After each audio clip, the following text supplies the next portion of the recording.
And you're listening to SBCC Prayer House Podcast.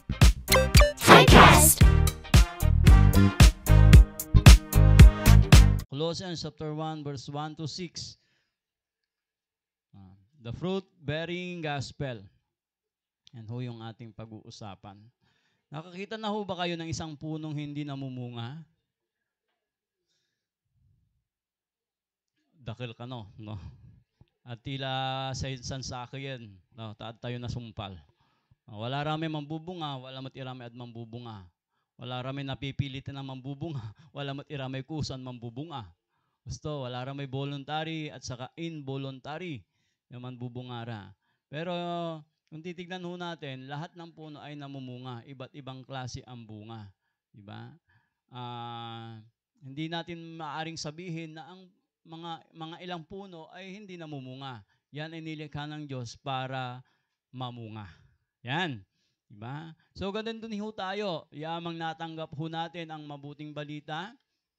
No? Ito ay nakapagbibigay ng paglago, no?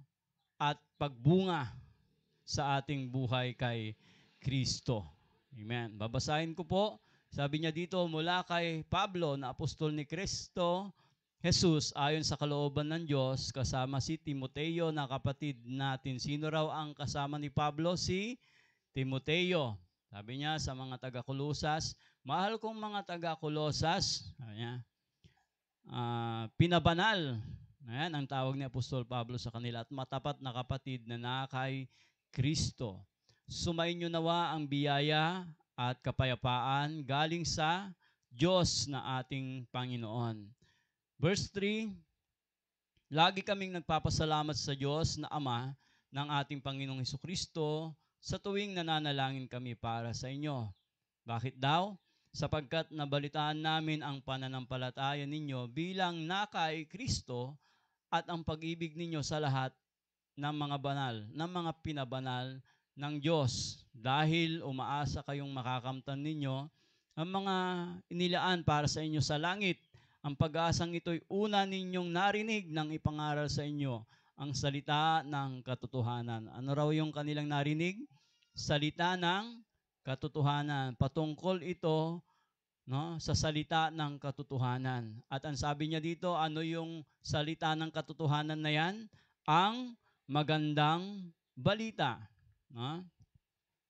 Verse 6, at ang magandang balitang ito ay lumaganap at lumago sa buong mundo katulad ng nangyari sa inyo nung una ninyong marinig at maunawaan ang katotohanan tungkol sa biyaya ng Diyos. No?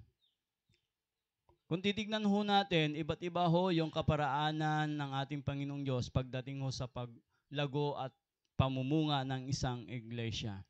So, ito po ay sulat ni Apostol Pablo para sa mga mananampalataya sa Colosas. No? Kung inyo pong kakausapin ho yung mga pastor at tatanungin, no, at tanungin nyo sila, ano ho ba ang paano mo ba makikita ng isang simbahan, ang isang mananampalataya ay lumalago at namumunga? No?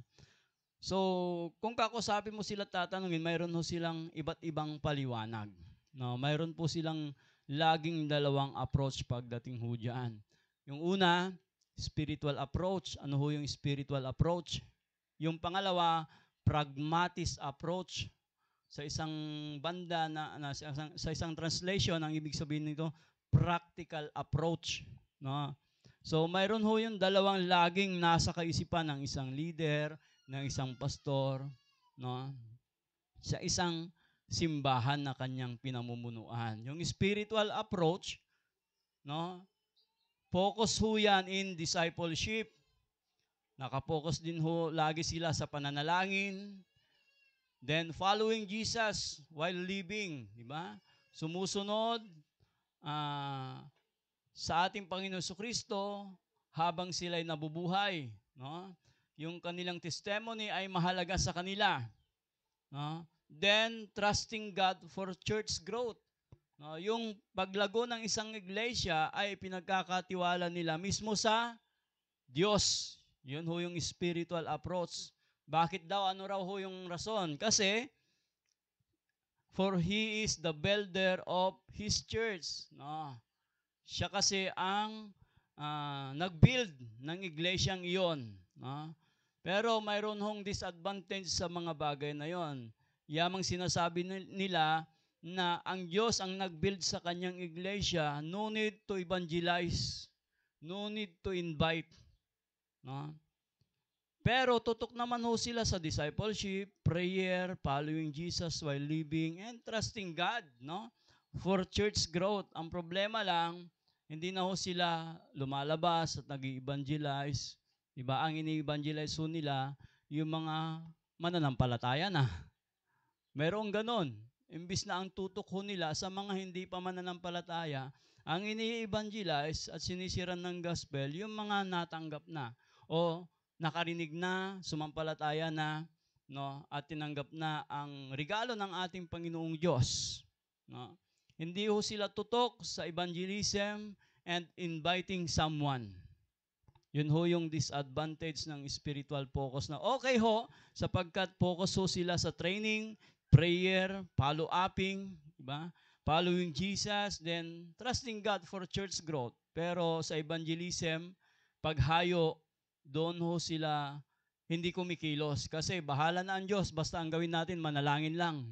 Umupo tayo, lumuhod, manalangin lang, at bahala na ang Panginoon na mag-akay sa mga tao papunta sa simbahan. Yun po yung isang approach. No? At yung advantage at disadvantage naman ho. Yung pragmatis, no, na approach o practical, biblical approach, then holistic, no? Ang pinag-uusapan po nila ay ang mga gawaing para sa Panginoon, parang the same din ho, no, sa spiritual approach, no? And sila po ay based on strategy, no? At ang kanilang strategy is based on the Bible. They use technology. Yan, ano yung technology ho natin? TikTok, yung internet, ginagamit ho nila yon to preach the word of God, di ba?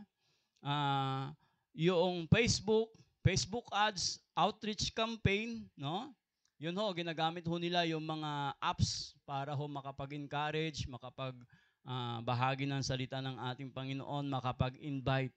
No, yun ho yung kanilang strategy, at ang pragmatic o practical o holistic na approach ng isang simbahan, sila po ay nakatutok sa strategy based on the Bible. And hinaluan din ho nila ng technology. No? Yung ganon. No? Kaya pwede pala yun, yung mga mahilig mag-TikTok dito. Sino ang mahilig mag-TikTok? Ting ting tang tang tang ko na. Ting ting tang tong. Di ba? Yung mga ganon na sa aalagdong ko man TikTok si Nanay Ili, pero og ko ni aning nang yan ng TikTok. Aman so okay. Kaya nayari tayo manausaron manaya. No? Gamitin iyon para mag-evangelize, to encourage, share the word of God. Yung Facebook ads, pwedeng yung mga patalastas sa TikTok, pwedeng ilagay yung verses, no? Pangalan ng simbahan, mga ministry, ganon. Pwede ho nating gawin iyon. At doon sa pragmatic o practical approach, yun ho yung kanilang kaisipan, no? At ang kaisipan ng simbahan ito, habang they put their trust for the church growth, no? They delegate the believers, no? The church, the people of God. Yun ho yung kanilang ginagawa, no?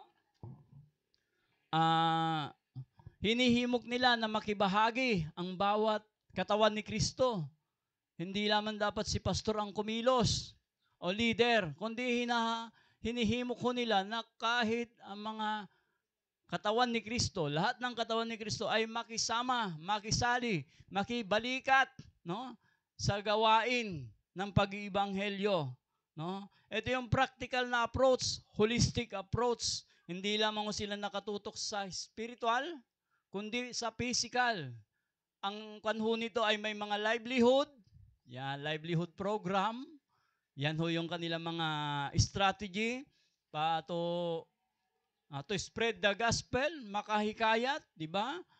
Mayroon din ho silang feeding program. Yan. No? Mayroon din ho silang yung wellness for senior citizen. Ganon, araman ho. Aran, no? Wala exercise dan gagawaan, di ba? Walay youth camp. Ganon ho, yung holistic approach, di ba? Katulad doon na nangyari dito, yung youth camp na nangyari, no? Ang pinaka-holistic approach doon ay yung mga natira, sobra ng mga young people na kanilang mga dinala rito, mga binaon, kanilang, kumbaga, isinupot yon, no? Kinulikta, tapos naghanap ng mga nangangailangan at kanila itong binigyan. Kato na nangyuratan, pakalat-kalat iratad na no? Unarad balaok, mampabaybay ira, manaanap iray tutun iddanda. May sobra da, ya atipon da, ya binalon da, ya damala na usar kasi pasumpot lara. Ginamit daman, tapi ano na encourage si Rami aroma totoo. Not only spiritual, but physical approach. Amen? Holistic approach ang tawag doon. No, mayroon ding iba't ibang point of view and idea, no, patungkol sa iglesyang lumalago at namumunga. No? Sabi ng iba, malago yan, namumunga yan, kasi maraming manggagawa. Mayroon din yung iba, namumunga yan, dahil maraming uma-attend. Maraming activities, maraming programs, maraming supporters, kaya maraming budget, at marami ring problema. Di ba? Normal ho yun, di ba? So, ang tanong dito, maaari ba nating sabihin hindi namumunga ang isang iglesia nang walang marami, kundi kakaunti lang? Pagdating sa mga usapin na yan, hindi na dapat iyan alalahanin. Tandaan natin, SBCC Prayer House, no? May nagtanim, tama? May nagdidilig, at ang Diyos ang nagpapalago. Amen? Diba? Not the leaders, not the pastors. Kahit isa man sa atin dito, wala hong kakayanan magpalago. No? Sabi niya rito, may nagtanim, may nagdidilig, at ang Diyos ang nagpapalago. At ang resulta nito ay bunga. Amen. Diba? Pumalakpak nga po yung mga inantok. Yeah. Yun. So, eto. Bakit? Ito ngayon yung tanong. No? Bakit ang tunay na ebanghelyo ay nagdudulot ng magandang bunga? No? Yan ho yung titignan natin ngayon. Ang writer ho nito, si Apostle Paul, habang siya ay nasa prison, no? At ang sinulatan niya ay mga mananampalataya sa Colosas. No? At ang Colosas na ito ay napakayaman na lugar. No? Kumbaga ito ay nasa kabihasnan. No? At ang kanilang negosyo ay pabrikan ng mga tela, ng mga nagmamahalang tela. No? Mga quality, mga kinds of clothes. No? No? Yun ang kanilang negosyo. Export and import yung kanilang transaksyon. No? Sentro po ito ng kabihasnan. Ngayon, dahil sa sentro po ito ng kabihasnan, maraming mga tao ang napapagawi roon. Pasyalan ho na lugar yun. No? At syempre, dahil sa maraming mga napapagawi roon, no? Dala-dala rin nila yung kanilang mga kultura at ibang pananampalataya. Ngayon, kung tatanggapin mo yung iba't ibang klase ng pananampalataya at katuruan nila, tumanggap ka ng halo-halong pananampalataya. No? Kasi halo-halo nga yung pananampalataya nila. Di ba? So, ang lugar na ito ay laging nalilindol. No? Kamakailan lang, no? Nalindol yung lugar na ito. Ang lugar na ito ay Turkey. At halos hindi sila makabangon sa kanilang buhay sapagkat laging nalilindol ang lugar na ito. Kaya bagsak, bangon, ganun ho yung routine ng kanilang hanap buhay. Diba? 2023, nabalita ho na nagkaroon ng matinding lindol sa lugar na ito. No? At maraming mga tao roon ang namatay, nawalan ng pamilya. No? Pero ang church na tinutukoy dito ay maliit lamang ho na church. Cute na iglesia. Maliit lamang siya. Hindi ho ito yung kabuuan ng buong ng Colossus na lugar. No? So ang purpose ho nito, kung bakit sumulat si Apostol Pablo, para paalalahanan ang mga gumagalang maling katuruan patungkol kay Kristo. No? At syempre, i-affirm sila. Pag sinabing i-affirm, i-encourage sila, himukin sila. No? Yun ang purpose ni Apostol Pablo. Bakit? Mayroon ho kasing gumagala noon na maling katuruan. Gnostic believers ang tawag ho sa kanila. Ito yung pinakamapanganib na katuruan, no, na kanilang kinaharap ng mga unang iglesia, unang ikatlong siglo. Sila po yung nagsasabing, kami ay tagasunod ni Kristo, pero sinasalungat nila yung katuruan ni Kristo. Sila po yung mga nagkukunyaring Kristiyano, tagasunod ni Kristo, pero ayaw unawain ang salita ni Kristo. At ang kanilang katuruan lamang daw ay galing sa mas mataas pa na autoridad kaysa kay Kristo. Mas mataas pa na autoridad na ibinigay kay Apostol Paul. Sila yung mga Gnostic gospel. Na ang katuruan nila, okay lang na magkasala. Okay ka lang na magkasala kasi binayaran, anong tawag doon, nalinis ka na. Kapag ikinonfess mo, at that time, malinis ka na. Diba? At dahil bayad na yung kasalanan mo, okay lang na gumawa ka ng kasalanan. Parang Romans lang. No? Na habang gumagawa ka ng pagkakamali, lalo mo raw nararanasan yung biyaya ng Diyos. Which is, hindi ho magandang kaisipan yung bagay na yon, diba? Amen? Tayo iniligtas, hindi para magpatuloy sa pagkakasala. Amen? Malinaw ho yun. Amen? Ang kaligtasan nga natin ay sa biyaya. Pero ang katuruan ho nila, okay lang. Kasi ligtas ka na. Yun ang kanilang katuruan. Diba? Ligtas ka na, okay lang. Kasi habang nagkakamali ka, habang paulit-ulit yung kasalanan mo, lalo mong nararanasan yung biyaya ni Kristo. Which is maling kaisipan. No? Yun ho.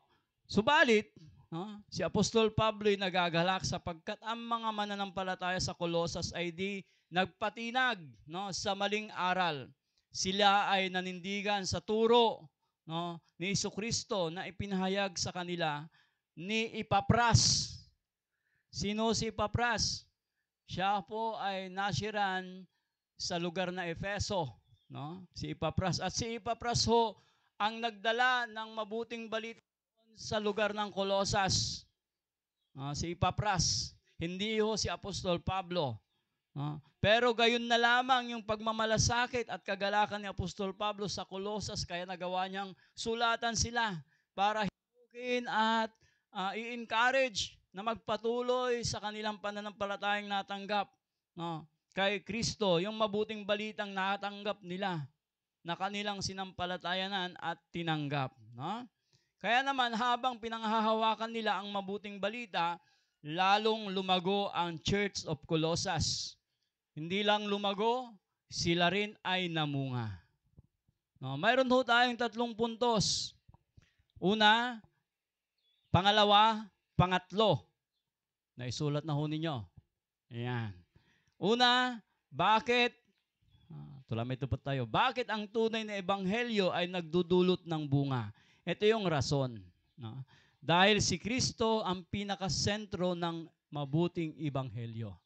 Amen? Pangalawa, dahil ito ay salita ng katotohanan.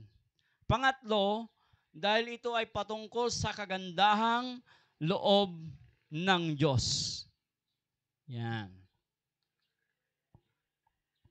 Una, dahil si Kristo ang pinakasentro ng ebanghelyo. Kung titignan ho ninyo, yung naka-bold dyan na letter, na kulay red, makikita ho natin dyan sa mga sulat ni Apostol Pablo from verse 1 hanggang 4, makikita ho natin dyan na laging binabanggit dyan ang pangalang Kristo. Mula kay Pablo na apostol ni Kristo. Sa verse 2, No? At matapat na kapatid na nakay Kristo. Sa verse 3, Diyos na Ama ng ating Panginoong Hesukristo. No? At verse 4, na nakay Kristo Jesus. So anong ibig sabihin niyan?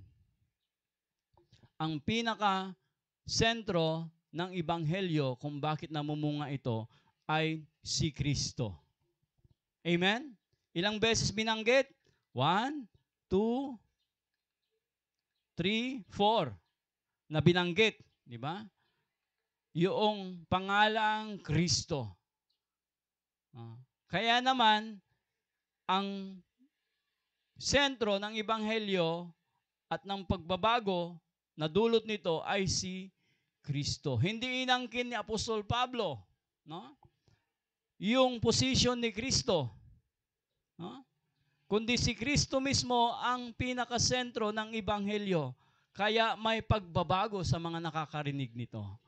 Lumalago at namumunga. Kung ginamit ni Pablo yung kanyang pangalan, no? May magbabago kaya? Wala ho. Diba? Kasi pangalan ng tao yung kanyang ginamit.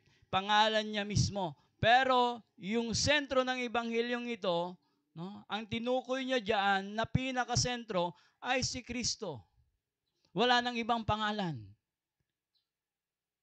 Wala nang ibang pangalan. Si Kristo lamang. Meron ba kayong narinig na katuruan na ang pinakasentro ng Ebanghelyo nila ay tao? Meron? Hindi ko nababanggitin. No? Pero mayroon. Pero ang Ebanghelyo na ipinahayag, na ipapras, no, ay patungkol mismo kay Kristo. Kaya ang daming nababago ng buhay dahil kay Kristo. Amen? Di ba? Yung dating lasinggiro, ngayon nababawasan na. Di ba? Yung dating ganito, ganyan, ganyan. Di ba? Dahil kay Kristo, na-transform yung puso niya. Dating may hinanakit, no? Ngayon, siya ang nagkasakit. Dating may hinanakit, ngayon napalitan ng pagmamahal. Amen? Diba? Dahil kay Kristo. So, buhay yung tinanggap nating salita ng Diyos. Amen? Diba? Si Kristo mismo ang pinaka-sentro. Ayan. Tapos na ho tayo. Ayan.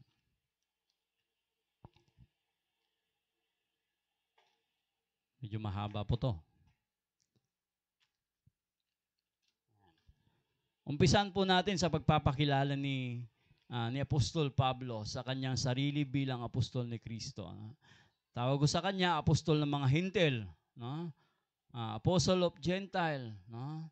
Na ang kanyang pagkatawag ay ayon sa kalooban ng Panginoon. Sabi niya rito, hindi dahil sa gusto ko lang, kaya tumayo ako at nag-preach. Kundi sabi niya dito, mula kay Pablo na apostol ni Kristo, ayon sa kalooban ko, sabi ba niya? Hindi ho. Ayon sa kalooban ni hindi ho niya binanggit yon, kundi ayon sa kalooban ng Diyos. No, ang pagkatawag kay Pablo ay ayon sa kalooban ng Diyos. No? Na ang kanyang pagka-apostol ay hindi galing sa sino man tao, kundi mismo ang Diyos ang pumili sa kanya upang maging apostol siya ng mga hintil. Sino yung mga hintil na tinutukoy dito? Pakitas yung mga kamay ng mga hintil. Hudyo ba kayo? Mukha kang Hudyo, pero hindi ka Hudyo. Hintil ho tayo. Siya ho yung ating apostol. No? Ayon sa kalooban ng ating Panginoon. No? Ang kanyang pagka-apostol ay hindi galing sa sino mang tao, kundi direktang pinili siya mismo ng Diyos na maging apostol ng mga hintil. No? Nasa kanya lamang ho ibinigay, no?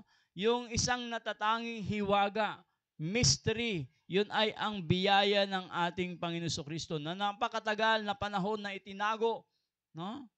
At ito ay binunyag, no? Ipinahayag sa kanyang kapanahunan. Ito yung hiwaga ng biyaya ng Diyos, and that is the grace of God, no?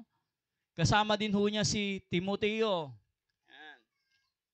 Si Timothy, verse 1. Sabi niya, at mula din sa kapatid na Timothy, no, Ang sabi ng mga komentarista, si Timothy ay sekretary niya, no, during his imprisonment. No, habang siya nakakulong, ang kanyang mga liham, si Timothy ang tagasulat nito. No? So ano ang description ni Pablo sa mga mananampalataya sa Colosas? Ang description niya ay ito.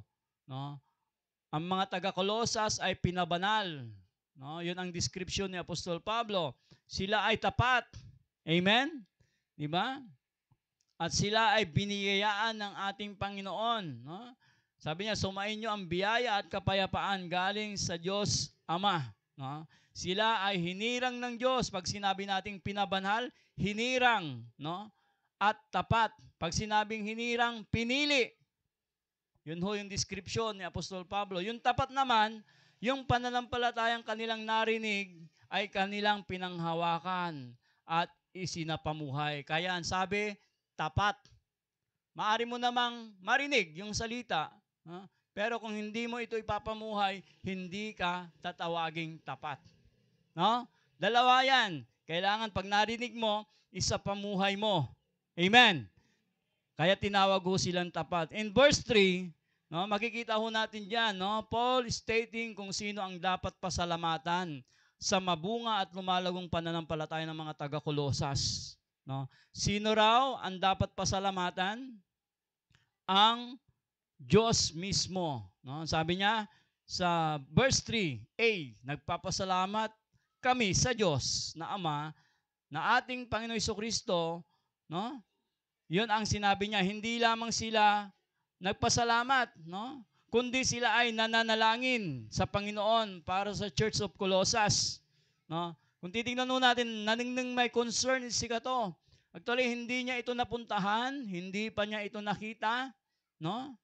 Ngayon, very concerned siya at nagagalak siya, kaya sinulatan niya yung mga taga-Colossus. Ano ba ang dahilan kung bakit si Apostol Pablo ay may kagalakan at may dahilan para maipanalangin pa at pasalamatan ang ating Panginoong Diyos?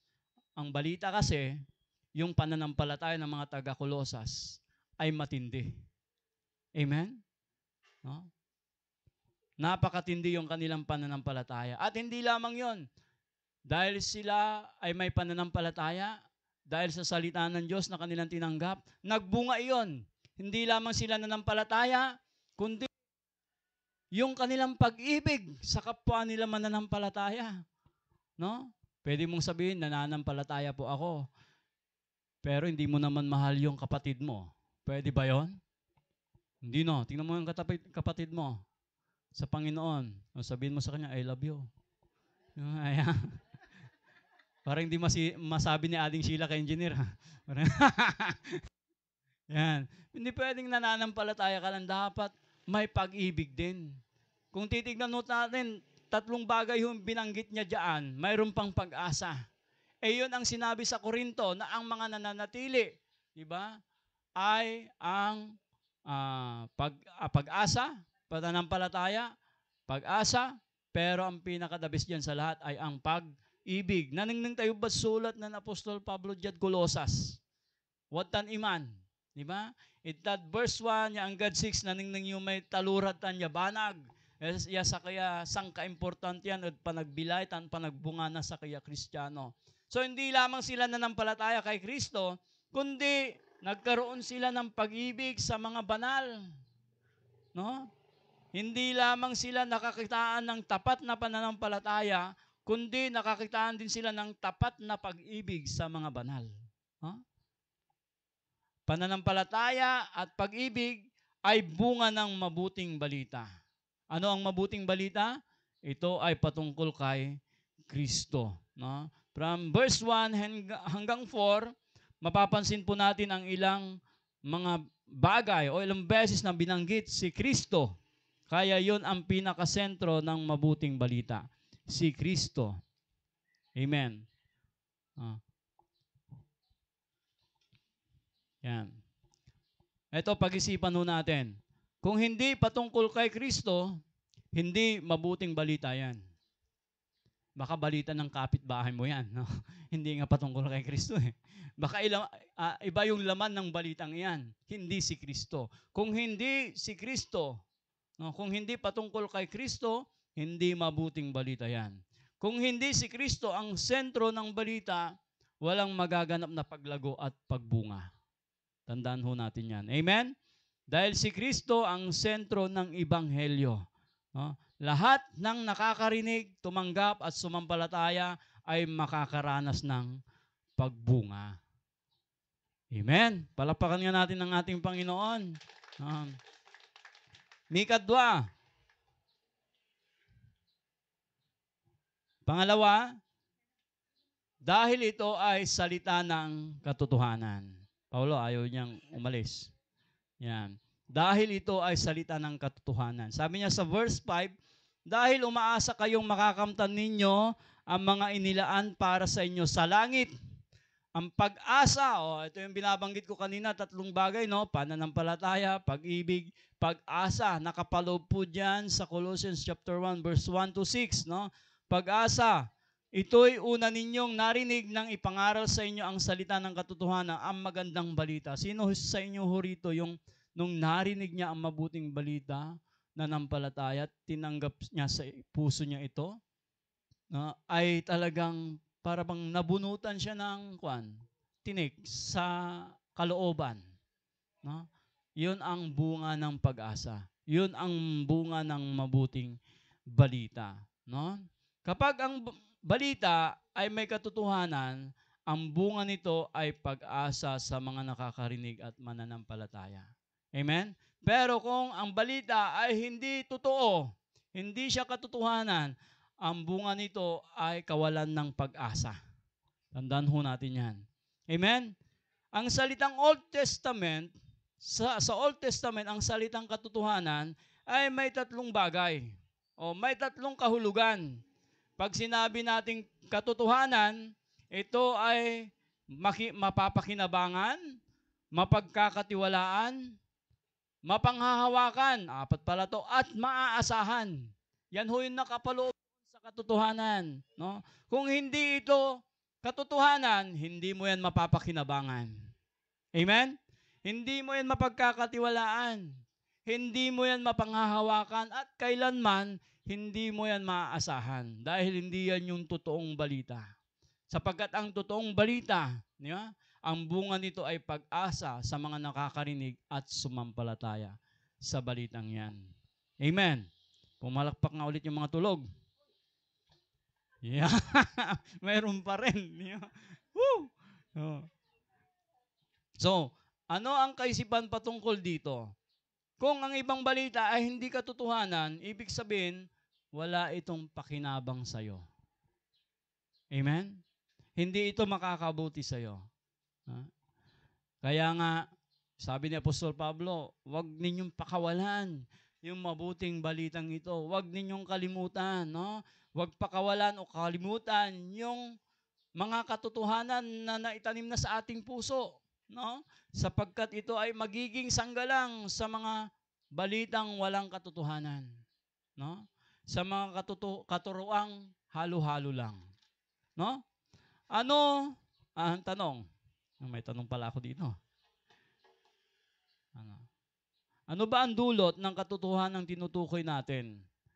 Sabi niya sa verse 5, ang dulot ho nito ay pananampalataya, pag-ibig at pag-asa. Pag sinabi natin pag-asa, we have hope, walay namnama tayo. Di Ilocano? Ito Ilocano na namnama. At Ilocano namnama. Gusto. At Pangasinan, ilalo.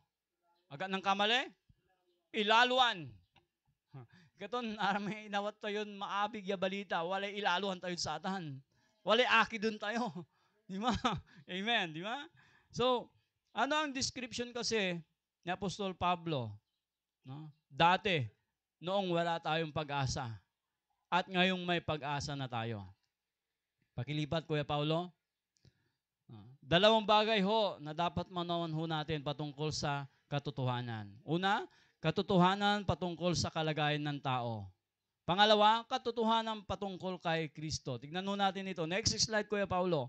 Ano ba ang kalagayan natin noong wala pa si Kristo sa ating buhay? Dati, kayo'y malayo sa Diyos. Colossians chapter 1, verse 21. Arawit tayo, presensya ng Diyos siya katawan. Kasubagto tayo, kanto di dyan naging kaaway niya tayo dahil sa inyong paggawa at pag-iisip ng masama. Sabi niya sa Ephesians chapter 2, nung nabasa yun nung unay patay kayo dahil sa inyong pagsuway at mga kasalanan. Sabi niya sa verse 2, sinusunod ninyo noon ang masamang takbo ng mundong ito. At kanino raw tayo napailalim? Sa prinsipe ng kasamaan, ang espiritong naghahari sa mga taong ayaw pasakop sa Diyos.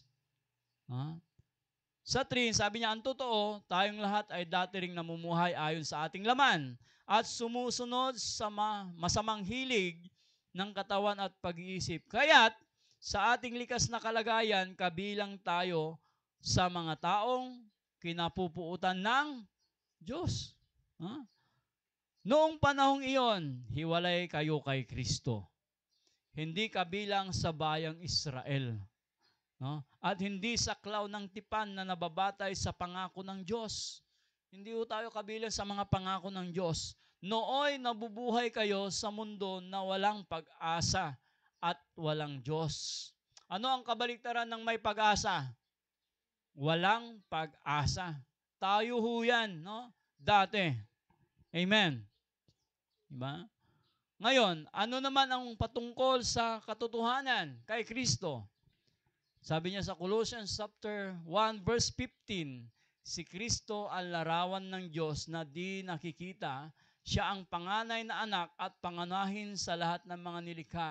Bakit ho binabanggit ni Apostol Pablo ito? Kasi raw yung katuruan ho nila, yung mga maling katuruan ay galing pa raw sa mas mataas na otoridad kaysa kay Kristo. Kaya, inexplain ni Apostol Pablo na ito si Kristo. Sabi niya, siya ang larawan ng Diyos na di nakikita. Siya ang panganay. Pag sinabing panganay, pinakauna, simula na anak at pangunahin sa lahat ng mga nilikha. Next, Kuya Paulo. Sapagkat sa pamamagitan niya ay nilikha ang lahat ng nasa langit at nasa lupa. Nakikita man o hindi. Mayroon ka bang nakikita ngayon na hindi nakikita? Kasama yan. Pati ang mga spiritual na kapangyarihan, paghahari, pamamahala at pamumuno. Ang lahat ay nilikha ng Diyos sa pamamagitan niya at para sa Kanya. 17. Siya ang una sa lahat at ang buong sansinukob ay nananatiling nasa kaayusan sa pamamagitan niya. Pag sinabi natin sansinukob, yung ating mundo, solar system, galaxy, nasa ayos yan. Habang umikot yan, habang tumatakbo, nararamdaman ho ba ninyo yung bilis niya? Hindi. Nahihilo ka ba? Wala. Diba? Nasusuka ka ba? Kapag nakikita mo siya, parang, Nasusuka ka ba habang nakaupo dyan? Hindi. Dahil nasa kayusan ang lahat. Amen? Diba? Sabi niya rito, siya ang ulo ng iglesia na kanyang katawan. Siya ang pasimula, siya ang panganay na anak, ang unang binuhay mula sa mga patay upang siya'y maging pangunahin sa lahat. Sapagkat minarapan ng Diyos na ang buo niyang kalikasan ay manatili sa kanyang anak. At sa pamamagitan ng anak, niloob ng Diyos ng lahat ng bagay, maging sa langit, sa lupa, ay makipagkasundo sa Kanya. Pakikipagkasundo sa pamamagitan ng pag-aalay ng anak ng Kanyang dugo sa krus. Yun ang sinasabi niya ho rito. So walang mas mataas na otoridad. Ang ating Panginoon Diyos ang pinakamataas na otoridad. Amen? Wala na ibang katuruan na mas tataas pa sa katuruan ng ating Panginoon Jesucristo na ipinahayag ni Apostol Pablo sa mananampalataya sa Kolosas. At ganoon din ho yung tinanggap ho natin na salita ng ating Panginoon. Next. Yan. Pangatlo, dahil ito ay patungkol sa kagandahang loon ng Diyos. Sorry po. Loob ng Diyos. Yan. Kulaning ng taalas, manalaw na klan na ugip na labi. So, sabi niya sa verse 6, ito'y lumaganap at nagdala ng pagpapala sa buong daigdig. Tulad ng nangyari sa inyo, mula nung marinig at maunawaan ninyo ang katotohanan tungkol sa kagandahang loob ng Diyos. No? Ito ay namumunga dahil ito ay patungkol sa kagandahang loob ng Diyos. Ano ang patungkol sa kagandahang loob ng Diyos? Sabi niya sa verse 12, Kuya Pao, sabi niya, lagi kayong magpasalamat sa Ama sapagkat minarapat niyang makabahagi. No? Ito yung katotohanan. No? Kayo sa pangako ng Diyos para sa mga hinirang na nasa liwanag. Kabahagi tayo hinirang, at tayo'y inilagay sa liwanag. Yun ho yung katotohanan. Yan ho yung kagandahang loob ng Diyos. Amen. Sabi niya sa verse 13, iniligtas at inilipat. Yan ho yung kagandahang loob ng Diyos. Kung hindi ho tayo iniligtas at hindi ho tayo inilipat sa kaharian ng kanyang minamahal na anak, saan ho tayo ngayon? No? Walang kabuluhan ho yung ating buhay. Amen. Diba? Next. Sabi niya, na nagpalaya. Ibig sabihin tayo'y pinalaya. Tapos pinatawad. No? Yan ho yung kagandahang loob ng Diyos. Tignan mo yung katabi mo. Pinatawad yan. Amen. Pinalaya yan. Iniligtas yan. Yan ang patungkol sa kagandahang loob ng Diyos. Next. Ngunit sa pamamagitan ng pagkamatay ni Kristo, kayo'y ginawang kaibigan. Napansin nyo kanina? Sabi niya, kayo ay kabilang sa kinapuputan ng Diyos. Bakit? Dahil itinuring niya tayong kaaway. Pero ngayon, ngunit sa pamamagitan ng pagkamatay ni Kristo, kayo ay ginawang kaibigan ng Diyos. We are a friend of God. Amen. Nang sa gayon ay maiharap niya kayong banal, walang kapintasan at walang dungis. Ito yung kagandahan loob ng Diyos. Amen? Next slide, Kuya Pao. Ngayon, ano ang pakiusap ni Apostol Pablo? Sabi niya, subalit, kailangan ninyong manatiling tapat at matatag sa inyong pananampalataya. Sabihin mo dyan sa katabi mo, manatili tayong tapat. Response po rin, manatili tayong matatag. Sapagkat sa mundong ito ay susubukin ho tayo. No? Susubukin ang ating pananampalataya. No? Susubukin ang ating pagtitiis. Amen? Diba? Kaya manatiling tapat ho tayo at matatag sa inyong pananampalataya at huwag pabayaang mawala ang pag-asang dulot ng magandang balita na inyong narinig. Amen? Para mas sinasabi din na huwag ninyong sayangin ang pananampalataya. Huwag pabayaang sayangin ang dulot ng magandang balita. Amen? Kasi ito ay ang ating pag-asa. Amen. Sabi niya sa John 15, dito tayo magtatapos. Ako ang tunay na puno ng ubas at ang aking ama ang tagapangalaga.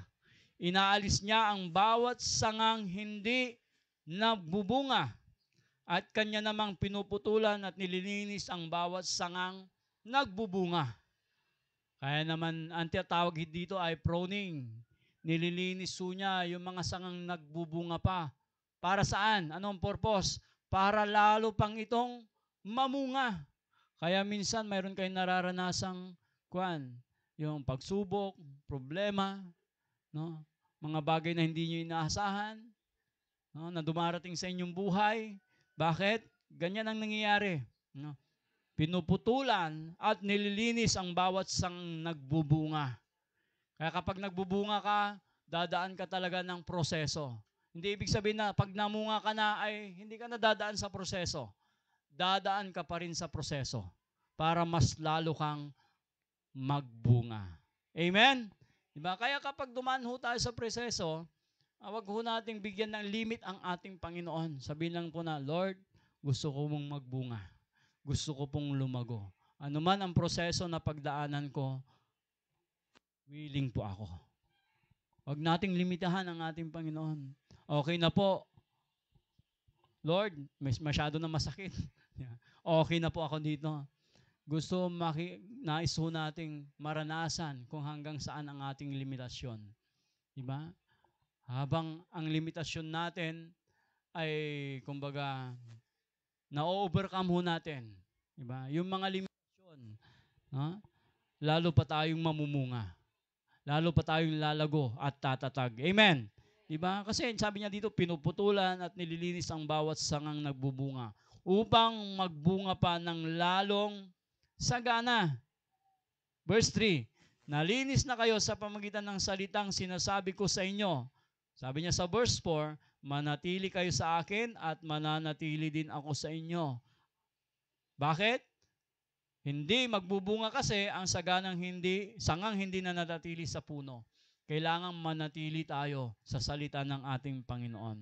Kasi lahat ng pagpapala ay nasa Kanya na. Amen? Sa Kanya nga ang autoridad eh. Diba? Nilikha dahil sa Kanya. Ngayon, hindi magbubunga ng sagana ang hindi nananatili sa puno. Ngayon naman, hindi kayo magbubunga kung hindi kayo mananatili sa akin. Next. Ako ang puno ng ubas at kayo ang mga sanga. At ang mananatili sa akin at ako sa Kanya ang siyang nagbubunga ng sagana. Sapagkat wala kayong magagawa kung kayo'y hiwalay sa akin. Hindi tayo magbubunga kung hiwalay tayo sa salita ng ating Panginoong Diyos. Kaya dapat ma-inlove tayo sa salita ng Panginoon. Na? Sabi nga, read your Bible, pray every day. And you grow. Grow. Amang may kansyon minun sa aming ugawak. Tutuaman manaya. Balang ko, singalabat papakansyon daman ta. Tapi ano kami naugip. Ag kami mambungat. O sige, kansyon nyo ya. Read your Bible, pray every day. At amilak mo na read your Bible, pray every day. Ito ay aya malanang may alyon pray, di ba? Balang ko alyon tutuaman. Pero na namay naadalam tayo Diyos siya katawan, ibang ko na niya usto may papakansyon dara may Sunday school teacher. Katon balbalag na ginawad at bilay mira may Sunday school teacher nun saman. Katon admira na lingwanan. Wala lara may inaatay la. Walang matlara masinggad ng tumbok. Pero at minalilingwanan may simple ipapakansyon dalabat. Sang ko labat la realize na may medyo madalumakla at Diyos siya katawan. Ustuman manaya. Kasi nagkaman ba sa Biblia, agkaan nadalam. At noad mo aron may salita na Diyos, agkaan nadalam, agkaman bunga. Nunatan niya kabuasan, nagulmon, sumpot ka, ang gapula, aling mo na mulatan ng TikTok ka, ayugyiglan amin, naplaglan. Sayang. Diba? Sa ikan Apostol Pablo, panghawakan ninyo. Huwag ninyong ihihiwalay sa inyong puso yung salita ng Diyos. Kaya ang ganon ni Jilaan nyo, dapat awit-awit yung labat may salita na Diyos siya katawan. Yan ang buhay. Yan ang dahilan kung bakit may pananampalataya, kung bakit may pag-ibig, kung bakit may pag-asa. Kung bakit namumunga ang isang mananampalatayang tumanggap ng Ebanghelyo dahil yan sa mabuting balita na tinanggap natin at sinampalatayanan. Amen? Katon sabi kay batabong yo, alayo may Bible yo, kaagyan. No medyo madabukla, linisan nyo. Basa yo. Atan subilay tayo. Yan ang ating buhay. Nanyo lang nadingal, ay nanyo lang naningnan kaagyan para sa senior citizen. Man-record kayo, no, wala man iray kinatan. No? Apps, yan nayari yung dingalan para may voice. Diba? May sounds na kina-Bible ba? Tapi ano kayan? No, wala rin anak yumot, yakarsarag da ni mambasa, ipabasa yun si kara. Habang akairong kan mandidingal. Diba? Nga mo, mababig iman manaya. Uman so gagawin to si masikan duming ng samantan si Daniel, tadtula na ningnang sa tagabasa si Daniel. Diba? Uman. Katon habang babasaan mo man, o ipapabasam, singa ka walad tawon. Diba? Pero kani una tao na, baka mo ni oras niya. Basta, aron tayo na salita na Diyos, atan subilay tayo. Yan ang katotohanan tinanggap natin. Huwag nating pakawalan iyan. Huwag nating ihiwalay sa ating puso't isipan. Amen? Palakpakan tayo na Diyos siya katawan. Let us pray. Ama namin Diyos, kami po nagpapasalamat sa iyong ibanghelyo na natanggap namin. Ang ibanghelyong ito ay tunay na patungkol ito sa iyo, Panginoon. Ikaw ang sentro ng ibanghelyong ito. Ikaw ang katotohanan ng ibanghelyong ito. At ikaw ang nagbigay ng kagandahang loob sa ibanghelyong ito, Panginoong Diyos, na tinanggap namin. Salamat sapagkat tunay na kami mamumunga, sapagkat ang ibanghelyong tinanggap namin ay patungkol sa iyo. Ito ay patungkol sa salita mo na tunay na totoo. Ito rin ay patungkol sa iyong kagandahang loob. Kaya tulungan niyo po kami na mahalin ang iyong salita, sapagkat ang iyong salita ay buhay. Sabi mo sa iyong salita, noon pa man ay naroon na ang Diyos. Kasama ng Diyos ang salita, at ang salita ay Diyos. Panginoon, tulungan niyo po kami na ilagay sa aming puso ang iyong mga salita. Igalang ito at panabikan, Panginoong Diyos. Habang ito'y binabasa namin, let the joy flow in our heart, Panginoon. Naway patuloy po naming paglaanan ng oras, ang pagbubulay-bulay, pakikinig, at pagtanggap sa iyong mga salita. Nang sa ganon ay lumalim pa ho kami sa pananampalataya, katulad ng mga mananampalataya sa Colosas, na hindi lamang sila lumalim sa pananampalataya, kundi ito ay yung kanilang pag-ibig sa isa't isa is mas lalong tumibay pa. At hindi lamang iyon ang nangyari, Panginoong Diyos, lumaganap pa ang ibanghelyong iyon sa buong mundo, Panginoon. Tulungan niyo po kami, Panginoong Diyos, na laging mahalin at damhin ang iyong presensya sa pamamagitan ng iyong mga salita. Sapagkat ito ang tunay na magbabago sa aming puso't isipan. Tanging salita mo lamang, Panginoon. Thank you, Lord, Panginoong Diyos. Salamat sa iyo. Ito po ang dalangin sa pangalan ni Jesus, naming Panginoon at tagapagligtas. Amen, amen, amen.